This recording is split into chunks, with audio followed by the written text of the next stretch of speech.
What's going on, y'all? Today I want to talk about my favorite boss battles in Elden Ring. It's my first playthrough, and I'm about 50 hours in. I hit level 80. I am approaching what I think is the capital, and I took a detour before doing that, and I'm like up in some kind of fire volcano place. My build, I'm doing dexterity, heavy on the bleed, like 30 arcane, 30 dexterity, and like 30, almost 40 vigor. It's kind of what my build is looking like, and I barely touch anything else. Faith is like 12, so I can use Blood Flame, but I don't even really use it that much. So that was just some context. So as far as what my favorite boss is, I'm going to say right now it's the Crucible Knight, and my last great boss that I fought was Radahn. So I've kind of covered a good chunk of the map, but the reason why I like Crucible Knight is because it feels more like a back and forth with him than it does a lot of other bosses in the game. A lot of other bosses, sometimes they feel spammy, especially in their second phase where they're just doing these huge strings where it's just swing after swing after swing. And it kind of irks me when I do a dodge, especially if I'm dodging into the boss and I do the dodge and I'm still recovering from the dodge and I get hit again. Like literally I can't move and I got hit. And technically I can just roll away and just keep spamming rolling back. But after playing a game like Lies of P and even like Sekiro in the past, my issue with that is that when you play Sekiro and you play Lies of P, and I've talked about this a little bit before, when you're playing in those games, you're fighting and you're pairing and you're perfect blocking and you're standing your ground against these powerful foes. And in Elden Ring, when you're fighting powerful foes, if they do a string or a combo, I mean, depending on what it is, sometimes you can roll into them and keep going, right? But then when you're fighting big bosses, like I fought like the magma worm or whatever, worm, I don't know how to say it. It's like a little baby dragon. When you fight that guy, like it feels like all I'm doing is trying to get behind him and just keep stabbing him in his tail or whatever. And then he does like a 360 spin. I dodge into him and I just rinse repeat and I just keep staying behind him. And it just feels like I'm just stabbing, like I just keep stabbing him in the butt. And that's all I'm doing for that boss fight.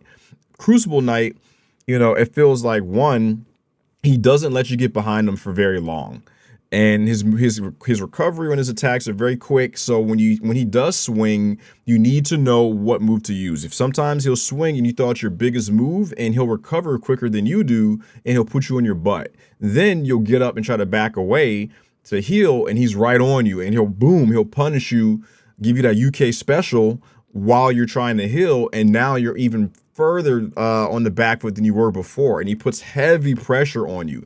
He's like one of the only bosses I feel like I've fought in where it's like I could have 9 flask, and if he hits me, it doesn't feel like I don't feel safe healing against this boss, and that's the thing I like about it. I have to be patient and punish appropriately. I have to do, like I have to wait for him to do his uppercut move, and then I can sidestep and heal or whatever, or like dodge him and heal. Or maybe if he does like the big move where he's with the wings, that's like he only has like 2 moves like that where, or maybe 3, because he does like a 360 spins as well. And that's like a time you can heal. But outside of those times, if he takes a swing and you try to step back or dodge and hit the heal, he is going to recover before you finish drinking that flask, and he's going to put you on your ass. And I really like that about him. He's able to put pressure on you at every moment throughout the boss fight. When you fight Margaret, he jumps 50 feet in the air and he comes down and hits the ground, and he has a couple of different moves like that where I can easily just dodge roll out and hit the hill. He can punish, put some respect on that man's name, because he definitely, he was giving me the work a little bit. But a lot of bosses kind of have this issue, well, not a lot, but some of the bosses have this issue where either they're spammy, where where they're doing like 5 or 6 hits and they're like hitting me after I've done a successful dodge, and like I'm still coming out of the dodge and hit me again, and that's no fun, because I literally have no control over that. I had to dodge the other move. And then you also have this thing where they're doing these really big telegraph moves where Iron Crucible Knight, or not Iron Crucible Knight, his name, I'm thinking Iron Crucible from Destiny.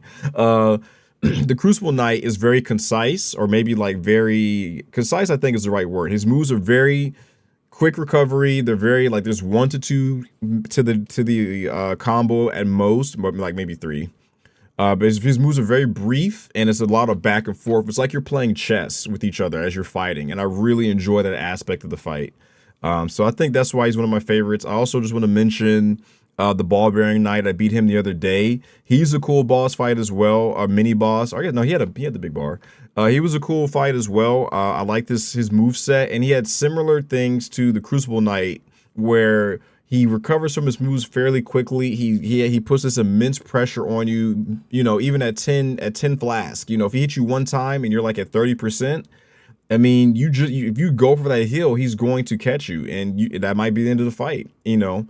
And I feel like not that many bosses that I fought against have put that kind of pressure on me. And I think that's one of the things I like the most. He recovers from his moves quickly, so you can't be greedy. You kind of have to experiment, you know, like, hey, can I get away with this move? You know, can I do this move instead? You know, what happens if I do this? What happens if I do that? And that's what I like about the Crucible Knight and the Ball Bearing Knight. I do want to give an honorable mention to Noble Skin. That was a cool dude. His aesthetically, he was pretty cool. His move set kind of fit his character, which was awesome. Which I mean, technically they all do, but they really leaned into him being like kind of a chunky dude, and they made him. It was cool the way they did it.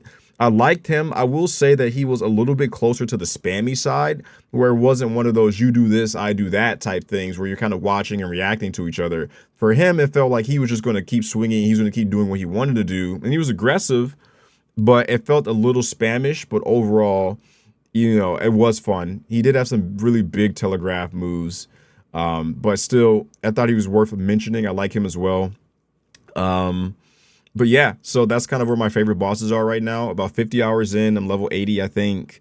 I'd love to hear you guys what your favorite boss fights are. Without spoilers, please. At 50 hours in, just give me a boss fight you like up until like before you hit the capital or something like that, or tread carefully, or just let me know what you think about the combat and the bosses in the game and whatnot. If you made it this far, hit the like button, sub if you're on YouTube, follow if you're on TikTok. It'd be greatly appreciated. I stream every night at 10 p.m. Eastern Standard Time. Y'all stay safe out there. Peace.